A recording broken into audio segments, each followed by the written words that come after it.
Educational channel విద్యా ఉద్యోగ సమాచారానికి స్వాగతం.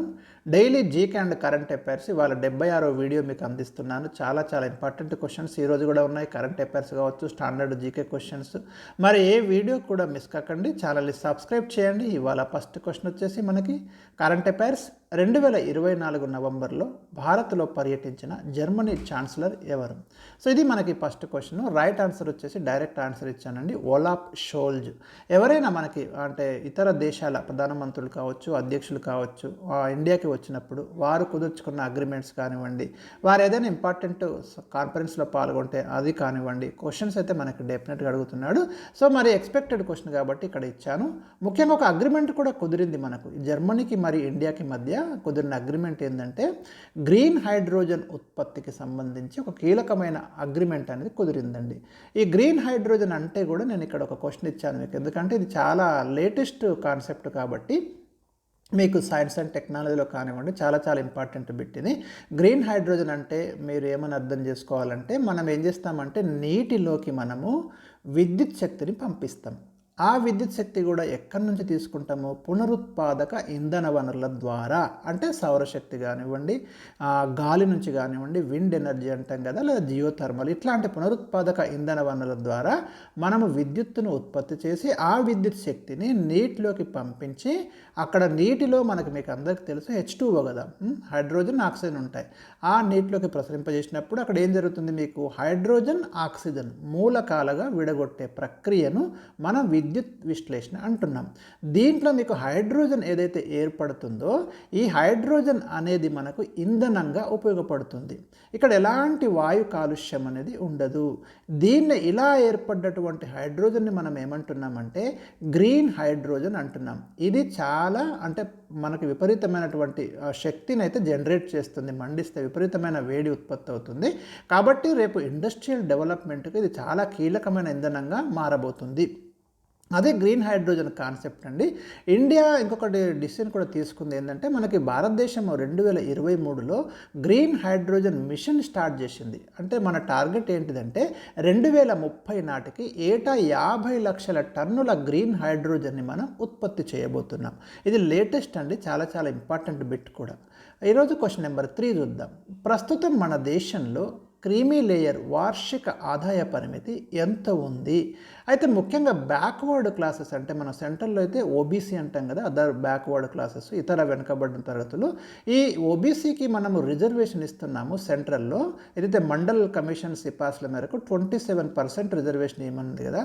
ఈ రిజర్వేషన్ ఇచ్చేటప్పుడు సుప్రీంకోర్టు ఏమని జడ్జిమెంట్ ఇచ్చింది అంటే, మీరు ఎవరైతే బీసీ రిజర్వేషన్స్ ఇస్తున్నారో సెంట్రల్ గవర్నమెంట్ ఉద్యోగాలు కావచ్చు, విద్యారంగంలో, మరి అందులో అందరికీ కాకుండా సంపన్న శ్రేణికి ఈ రిజర్వేషన్లు వర్తించవు.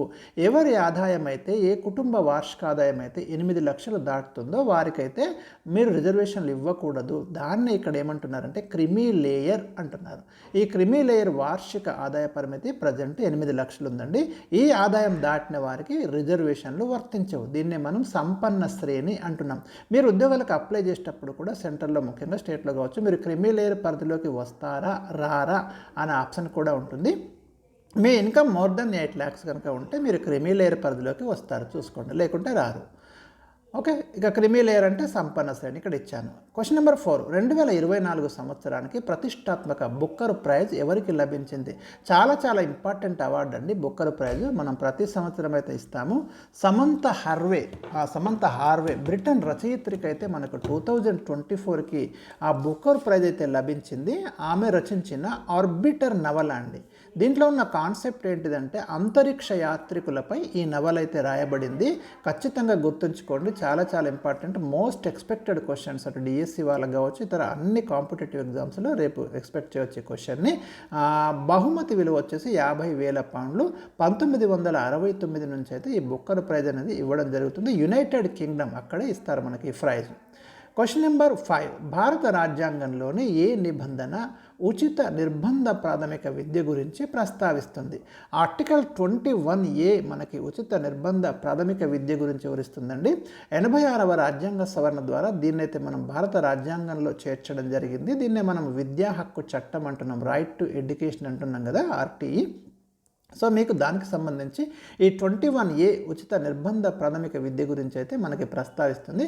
అదేవిధంగా భారత రాజ్యాంగంలోని మీకు ఆర్టికల్ 45 ఉంది కదా, ఈ ఆర్టికల్ 45 కూడా ఉచిత నిర్బంధ విద్య గురించి ప్రస్తావిస్తుంది.